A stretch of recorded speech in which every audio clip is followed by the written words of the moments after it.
This is going to be the story of Joseph. And I don't mean Jesus is this Joseph here. Okay. Jacob's son. I don't know. I'll find out in a minute here. Okay. So, Jacob's son, 1915. Not seen that long ago. Now we're talking BC to 1805 BC. And this is from Genesis chapter 37 through 50. So it takes a pretty good chunk of the book of Genesis. So I figured it must have been pretty important to God to make sure He gives us some of these details. So of all the stories in the Bible, I believe the story of Joseph in the Old Testament is by far one of the most read and talked about by young and older alike. Whether it was in a Sunday school class using flannel boards or pictures, or as a Bible study for adults, it's a story that captivates the mind of the reader here in life. It's a story from old ancient days that reveals mystery and history together in a little imagination. For today's purpose, I would like for it to be a history lesson as well as bring it to life and even meaning to our lives today. After all, many of the events in the story of Joseph can and do relate to us today. And the very same God that walked with Joseph thousands of years earlier walks with us. Now, got your attention on this one? I hope so. Let's see now. We're going to try this. Hey, it works. Look at that. So, in the beginning. Well, not the beginning. Joseph was born to father Jacob and mother Rachel in the land of Paddan Aram in the year of 1915 BC. He was the 11th child of 12 that was born to Jacob. His only true brother from mother Rachel was Benjamin, who was the 12th son of father Jacob. So Jacob was the son of Isaac, who was the son of Abraham. In order to properly give an accurate account and understanding of the life of Joseph, we have to go back further to his father Jacob, while he lived in the land of his uncle Laban, in the eastern people's country of Paddan Aram, which was currently about 400 miles northeast of current Jerusalem. Here's a history story filled with lying, stealing, deceiving, guilt, murder, incest, rape, jealousy, hatred, pride, and more on the negative side. But on the positive side, it's a story filled with love, forgiveness, compassion, revelations, providence of God, victory, long-suffering, healing, and more. As you've probably heard, at one time or another, Jacob had a brother named Esau, both of whom were born to father Isaac and mother Rebekah. Due to blessed deceptions of father and son, Jacob fled from Canaan to Paddan Aram to flee his brother's wrath. While there, working for his uncle Laban, he fell in love with Laban's daughter Rachel and wanted to marry her. Laban agrees, provided Jacob works for him for 7 years for the hand of his daughter. Jacob accepted terms, and the years passed quickly by because he loved Rachel. Now, I'm going to try to turn that picture on a second. You got to do it. Hold that thing. I'm leaving this one here. Okay. Where do I get back on this door? So, I have some willing volunteers to come up. We've got a little skit to do. So, if my volunteers will come up at this time, we put a lot of rehearsal into this. What do you laugh about that? Come on up here so we can embarrass you all together. So we put a lot of practice into this rehearsal, as you will find out. And I handed them their script this morning. So anyway, we have here Jacob. Here we have Uncle Laban, and here we have Aunt Laban, known as wife. So she's white. Now, mind you, this is a dramatization skit from the book of Genesis, and it's going to title it The Big Switcheroo. Now, keep in mind, I can't tell you for a fact that Laban's wife was alive at this time because there's no reference to it in the Bible. So, for part of the skit, she's alive. All right, so we pick up our story at the end of the 7-year period that Jacob had agreed to with Uncle Laban to work for him in exchange for his beautiful daughter, Rachel, whom he loved. Uncle Laban, are you aware that the 7 years I agreed to work for you in exchange for your daughter Rachel's hand in marriage has been fulfilled? So I'd like to marry her now. Has it been 7 whole years already? It seems like only a year or two since we made that agreement. Well then, it appears we have a wedding to plan for. I will discuss it with my wife. Now, Uncle Laban is not sure what to do about the situation, so he discusses it with his wife. Oh, wife. Do you realize that the 7 years that Jacob was to work for me in exchange for our daughter Rachel has been fulfilled? Already? I can't let our baby girl get married yet. What can we do, oh wise husband? What about Leah? She's older and still single. Yes, I know, wife. And Leah is getting old. She's almost 25 and not much to look at. Don't any of the hired hands or even one of the servants want to marry her? No, my knowledgeable one. Do you have any idea? I have a plan. We will let Jacob believe he is marrying Rachel, but we will disguise Leah in such a way that he can't tell the difference, and tell her not to speak, and he will marry her. Oh, noble husband, that is a tremendous idea. And I will make sure that Jacob gets a bit too much wine. But what will you tell him when he finds out that we deceived him? So Uncle Laban plans with his wife as to what they will tell Jacob the next day. So the wedding goes on as planned, and Jacob is married to Leah, not Rachel. And when he awakens the next morning and finds Leah beside him, he is traumatized. Gazooks! Leah, what on earth are you doing here? Where's my wife Rachel? Jacob, very much enraged, finds Uncle Laban and asks him why he tricked him to marrying Leah instead of Rachel. What is this you have done? Did I not agree to work for 7 years for you in exchange for your younger and much beautiful daughter Rachel? Why did you give me Leah? I thought sure I had told you something about our custom here, how that the older daughter must marry first, and then the younger one may. I don't recall you or anybody else ever around here saying anything regarding to such a custom. I want to marry Rachel. I'll tell you what, you complete your bridal week with Leah, and I'll let you marry Rachel if you promise to work an additional 7 more years for me. So Jacob agrees to the new terms set forth by Uncle Laban. He finishes his 7 days with Leah, and then he marries Rachel, the woman he loves. And now we have double trouble. Give them a hand.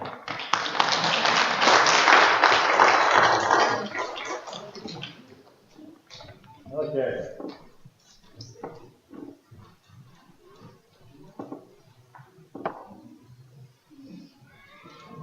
So it is during this time that the real problems begin. Because Jacob loved Rachel and his wife Leah felt abandoned and set aside. After all, she wasn't as beautiful and her eyes were weak, whatever that meant. God, in his sovereign mercy, closes Rachel's womb. He opens Leah's. So she bears Jacob a son and calls him Reuben.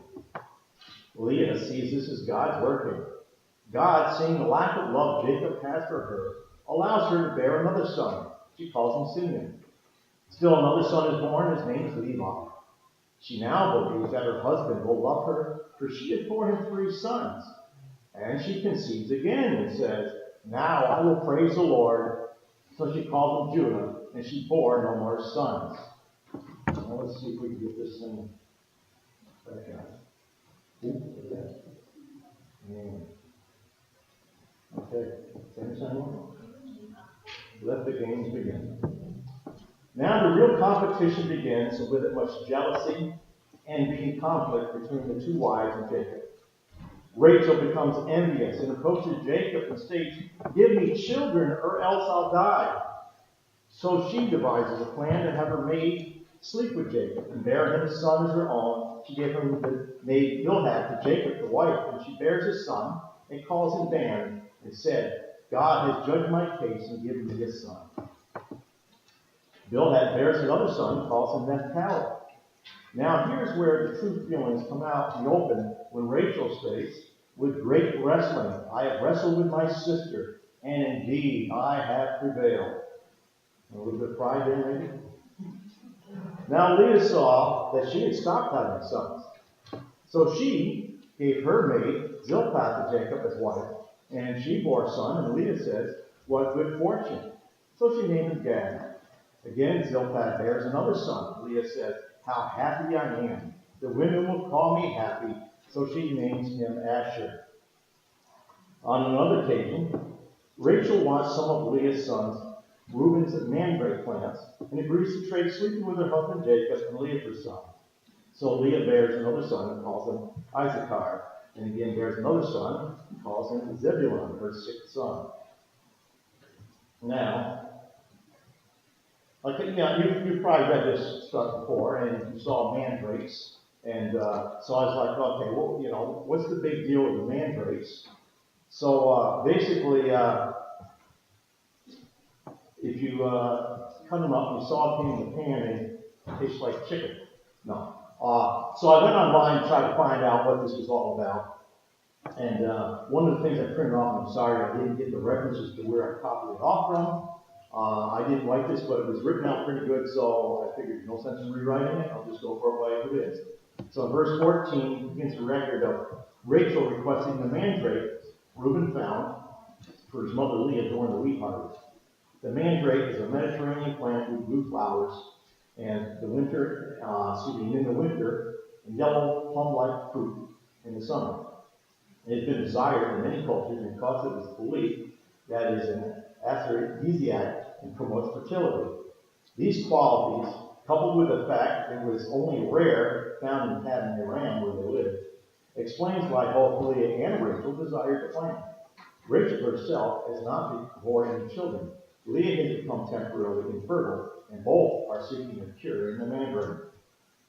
Again, the primary players in the chapter do not come off all that positively. Rachel and Leah are both showing superstition by putting their hope in the plant without asking God's blessing on the potential medicine. It's no wonder that Leah accuses Rachel of stealing her husband, since Jacob's profound and simple neglect of Leah is evident in her willingness to trade the rare mandrakes for just one night with him.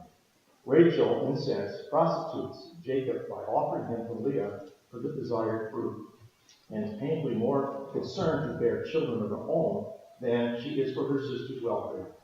Both women are willing to barter for relational and sexual intimacy, things that should never be so grossly traded. Moses tells us God listened to Leah and gave her a son, even though her prayer is not recorded. Ironically, the blessing of fertility comes not to the one who ate the magical fruit, but to the one who gave it away. By these two facts, the Lord shows his people that their superstitions are worthless, for he is sovereign over procreation. Still, Leah shows us how God often compassionately blesses us, even when we act manipulatively to get our way.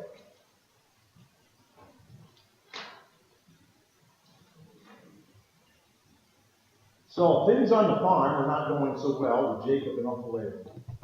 So it was decided that Jacob leave with his family and livestock and go back to the home in Canaan. So Jacob packs up his entire household, belongings and livestock, and travels back home.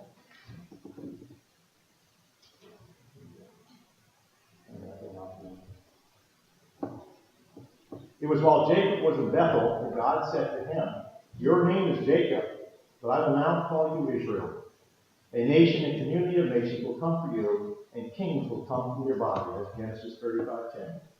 After leaving Bethel, while still some distance from Ephrath, Rachel gave birth to another son, but with great difficulty, and named him Ben-Oni, and after his birth, she died. But Jacob names him Benjamin. So now we see the nation of Israel come into existence with the 12 sons of Israel and Jacob, becoming the 12 tribes of Israel. We have from oldest to youngest Reuben, Simeon, Levi, Judah, Dan, Naphtali, Gad, Asher, Zilpah, Zebulun, Joseph, and Benjamin. And Joseph to later be known for his sons Ephraim and Manasseh. Up to this point, we can begin to see what was the seed of foundation of the following events, many of which I'll skip over in order to bring us to Joseph at age 17 in the land of Canaan in the year of 1898 BC, almost 4,000 years ago. Jacob loved Joseph more than any of his other sons. And that's Genesis 37:3. Most likely because he was born to Rachel, whom he loved. Why not Benjamin? I believe it was probably because Rachel died giving birth to him. Jacob made Joseph a richly ornamented robe, known as a coat of many colors. But there is no accurate translation for the word used here, so they really don't know what this coat looked like. But we'll let you keep it as a coat of many colors because we really don't have an understanding of it. Anyway, and that causes his brothers to hate him. Also, to add insult to injury, God gives Joseph dreams, and Joseph brags about them to his family. Joseph knew he was daddy's boy, and he probably enjoyed spying and tattletaling on his brothers when he could, which is probably why he had no problem with checking up on his brothers while they were grazing sheep in Shechem when his father asked him to. It's not a small trip. It's about 120 miles round trip from Hebron. So they didn't have automobiles, they didn't have trains, they didn't have motorcycles, they didn't have whatever else, airplanes. So to make a trip of that was a number of days. So Joseph arrives at Shechem only to find that they'd gone on to Dothan another 20 miles further. As he nears them, his brothers see him coming at a distance and they begin plotting to kill him. I don't believe that this was the thing of the moment, but they had talked about it at other times. His brother Reuben does not want to kill him, so he convinces his brothers to put him in a nearby cistern that is dry. Reuben, kids, you know what a cistern is? Huh? Your brother and your sister? No? Cistern. It's like a well, but it's dug and there's no water, and you have to actually put water into it. Okay? So at this point, this cistern was dry, so there was no water in it, so they didn't drown their brother. Anyway, so Reuben had planned to go back and rescue Joseph from the cistern and bring him back to their father. But when he returned, he found Joseph gone, and so Reuben rents his clothes. I don't know who he rented them to. There must have been some people around here.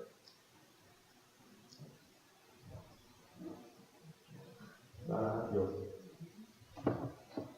Along came a caravan of Ishmaelites from Gilead, and they were heading down to Egypt.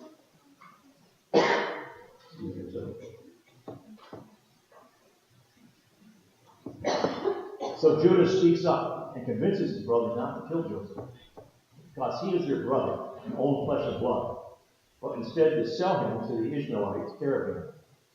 What a way for God to get Joseph where he wanted him to be.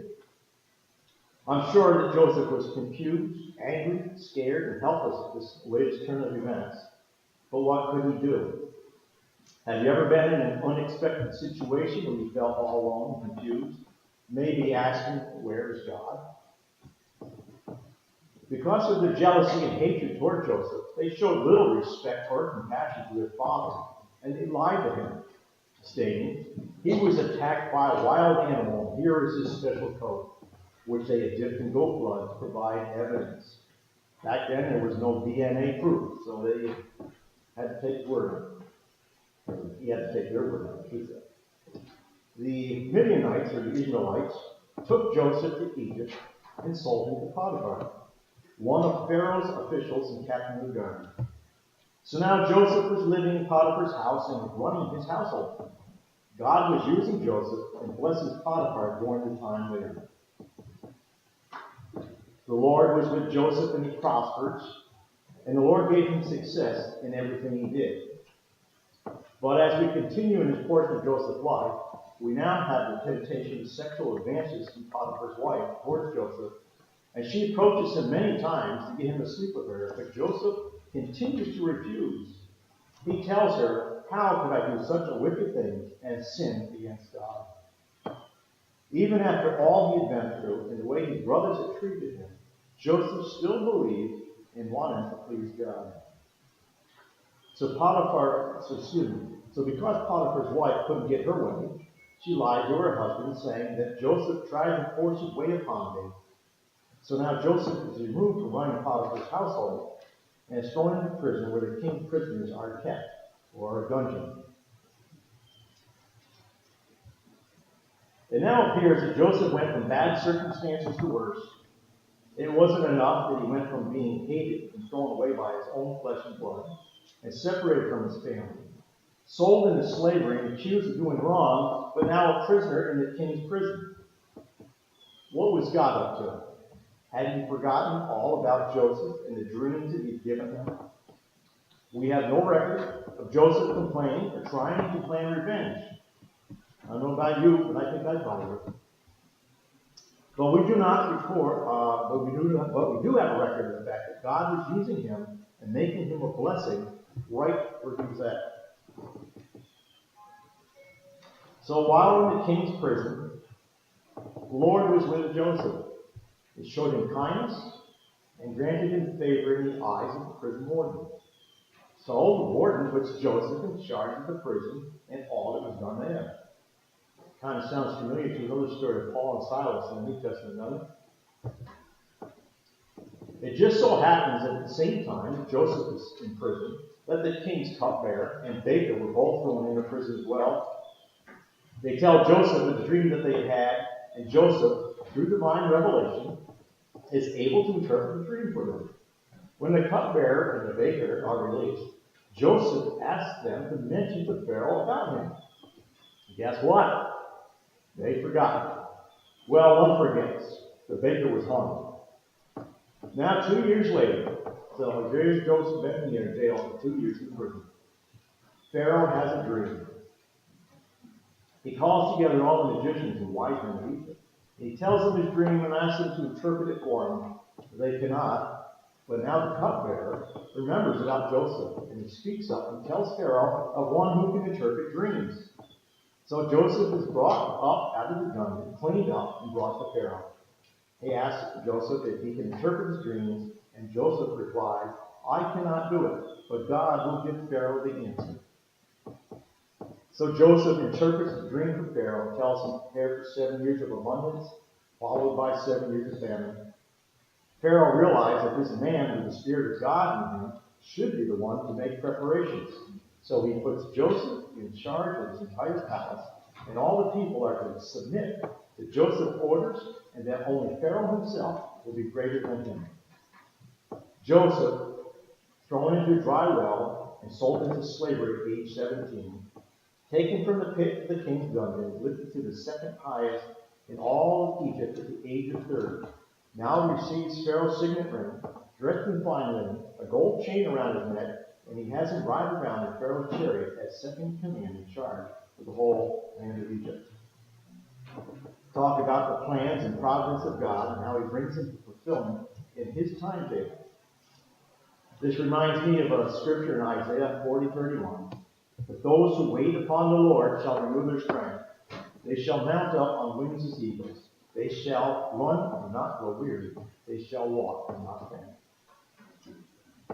Pharaoh now gives Joseph the name of, and you have to excuse me, the pronunciations on his name, I'm not going to write probably, Zephaniah-Paneah, and he gives him Asherah, the daughter of Potiphera, who was the priest of On, to be his wife. Asherah bears him 2 sons. The first is Manasseh.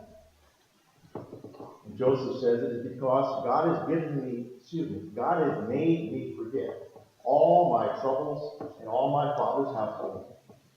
And the second son, Ephraim, and he says it is because God has made me fruitful in the land of my suffering.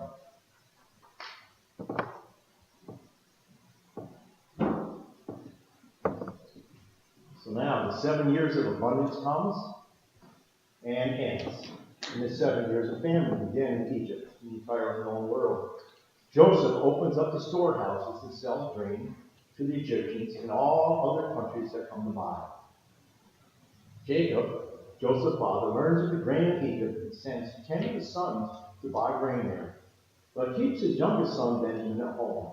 Again, Jacob shows favoritism to his son Benjamin because he is the only son alive that he's aware of who was born to him by Rachel, the wife he loved. who died after childhood, to keep him from harm.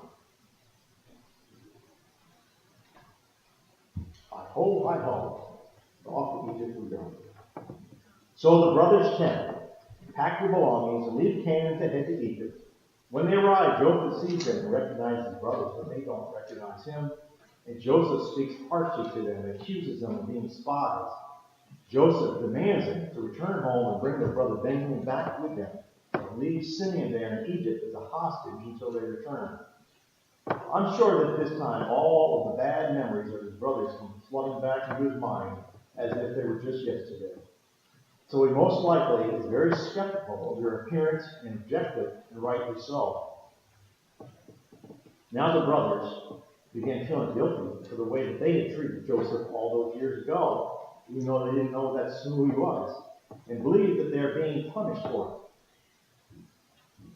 it. And it says, we saw how distressed he was when he pleaded for his life, but we didn't listen.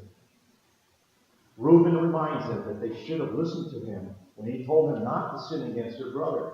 But no, that is why this distress has come upon us.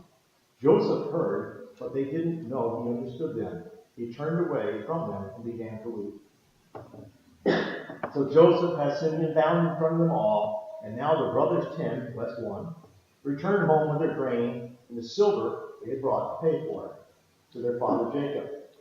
They tell their father that they must return to Egypt with their brother Benjamin so they can get more food and release their brother Simeon from bondage. Jacob again shows his love for his wife Rachel and his son she bore, stating, my son will not go down with you. His brother Joseph is dead, and he is the only one left. If harm comes to him, my gray head down to the grave in sorrow. Genesis 42:38. What about his other 10 sons? Did Jacob not love them? Time passes, and their food is running low, so Judah guarantees his brother's safe return to his father. So Jacob agrees to allow Benjamin to go down to Egypt with his brothers. They arrive in Egypt, and Joseph sees his brother Benjamin. Deeply moved, he leaves to his private room to cry. When he comes back into the room, it was to serve him food. Joseph and his server had to eat by themselves because it was detestable for Egyptians to eat with Hebrews. When they received their portion from Joseph's table, Benjamin receives 5 times as much as anyone else. It appears that Joseph is finding it harder and harder to keep his true identity hidden. Joseph now instructs the house stewards to fill the sacks with provisions and to put their silver in the top of the sacks, and to put his silver cup in the top of Benjamin's sack.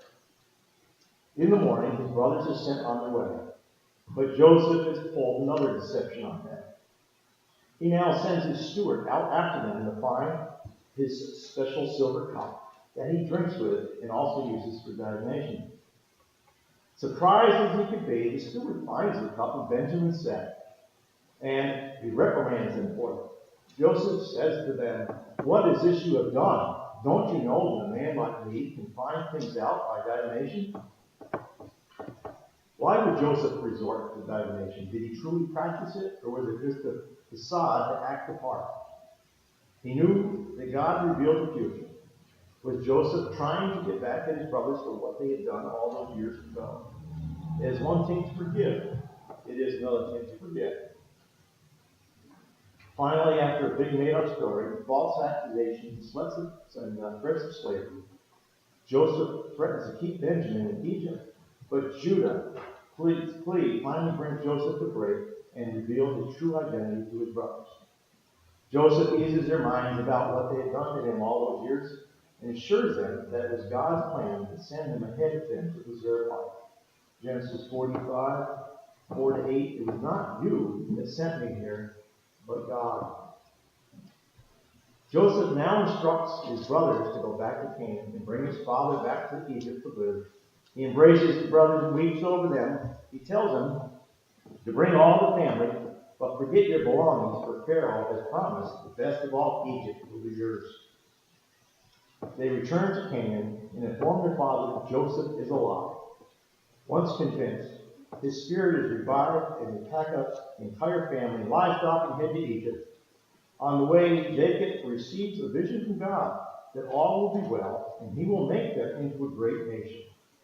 Jacob is now 130 years old when they settled in Goshen, in the district of Ramses, as the Pharaoh had directed, because shepherds were detestable to the Egyptians.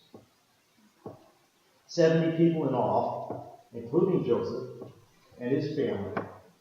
The Israelites settled in Egypt and acquired property, are fruitful and increased greatly in number. By this time, the famine is severe in all Egypt and Canaan. Joseph collects all the money that comes in for payment for grain from Egyptians and foreigners alike, and brings the money to Pharaoh.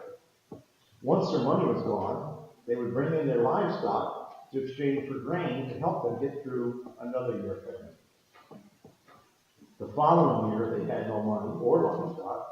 That all belonged to Pharaoh. So now they traded their land and their bodies for grain.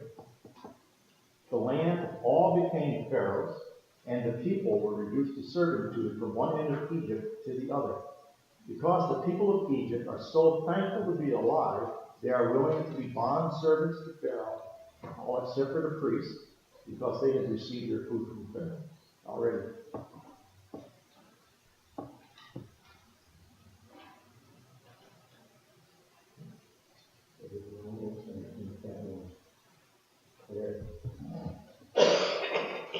Normally when the father would bless his sons, he would put his hand on the eldest son's head.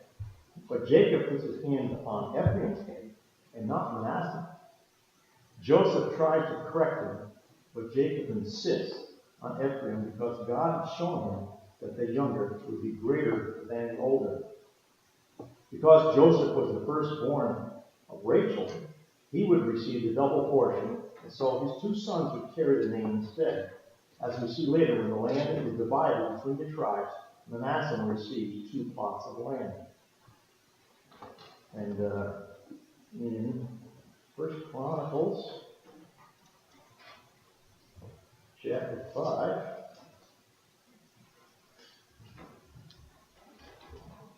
verses 1 and 2, it says, Now the sons of Reuben, the firstborn of Israel, he was indeed the firstborn, but because he defiled his father's bed, his birthright was given to the sons of Joseph, the son of Israel, so that the genealogy is not listed according to the birthright. Yet Judah prevailed over his brothers, and from him came a ruler, although the birthright was Joseph's.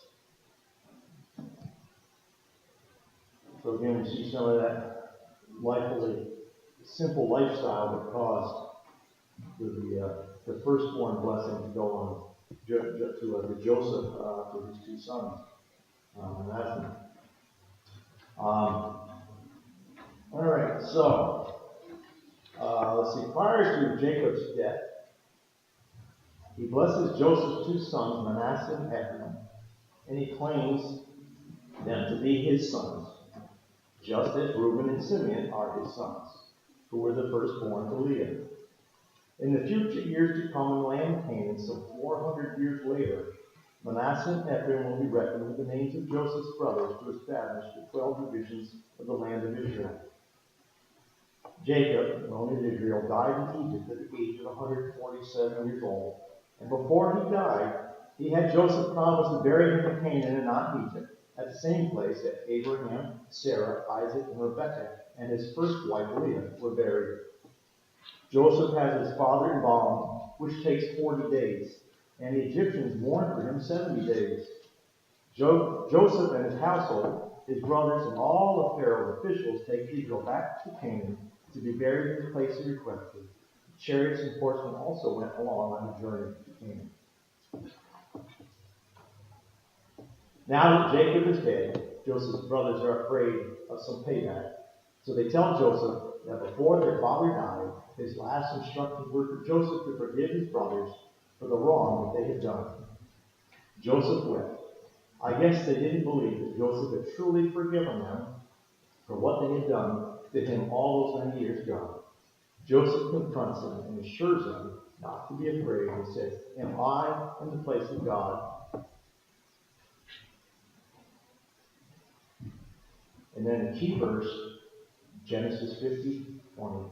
You intended to harm me, but God intended it for good and to accomplish what is now being done, the saving of many lives. So Joseph died at the age of 110 years old. But before he died, he started a prophet. He stated a prophecy and said, God will surely come to your aid and take you back to the land he promised on oath to Abraham, Isaac, and Jacob.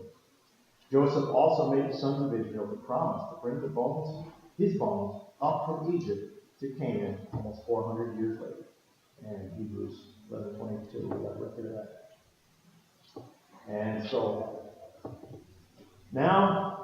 here we have a true story of how God, in his infinite wisdom and planning, takes a mismatched blended family, a bunch of sheep farmers, and a severe famine to fulfill his agenda and to create a nation of people to be his chosen ones and to set the stage for the Messiah to enter into history and to someday bring fruition to his ultimate plan for mankind.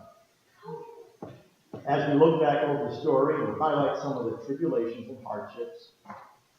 It doesn't seem that bad or burdensome, does it? After all, we can read about it in one city. But when it comes to our lives, the struggles and trials can sometimes seem impossible through and to overcome.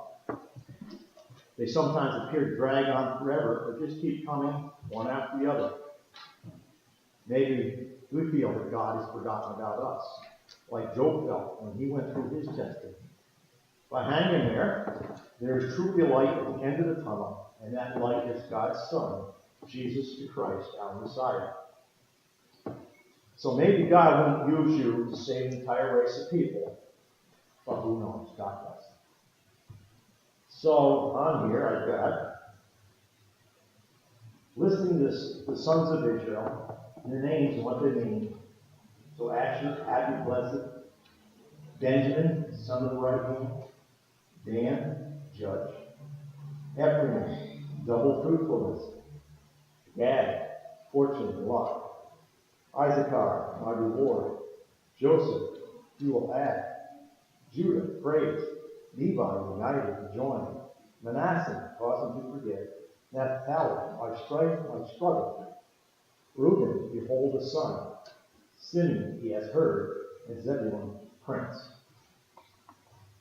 And I think that's all the time. So I hope that the life of Joseph speaks to you. And many people come from blended families. I'm thankful that I didn't come from a blended family. And that was no part of my doings. That was because I believe God intervened and just kept things together. But the reality is that many people do come from blended families and split families. And as we see how these cause controversies and problems, you can imagine one father and 4 different mothers, and all the whole family joined together there. I would imagine that through the years there was quite a lot of conflicts and whatever that went on. But God prevailed and his will was accomplished. Close prayer, shall we? Heavenly Father, we thank you, God, for your word and for the story and life of Joseph, and how that many of these things that Joseph went through parallel to what the coming Messiah would entail as well. And we just pray, God, that you would help us all to encourage us, that even though we may be going through struggles at this time, hardships, courses of event that we wish we just didn't have to go through. And we just pray, God, that you would be with us and guide us and encourage us, and may we keep our focus and eyes upon you. And we praise and we thank you. We ask that you guide us through this week. In Jesus' name, amen.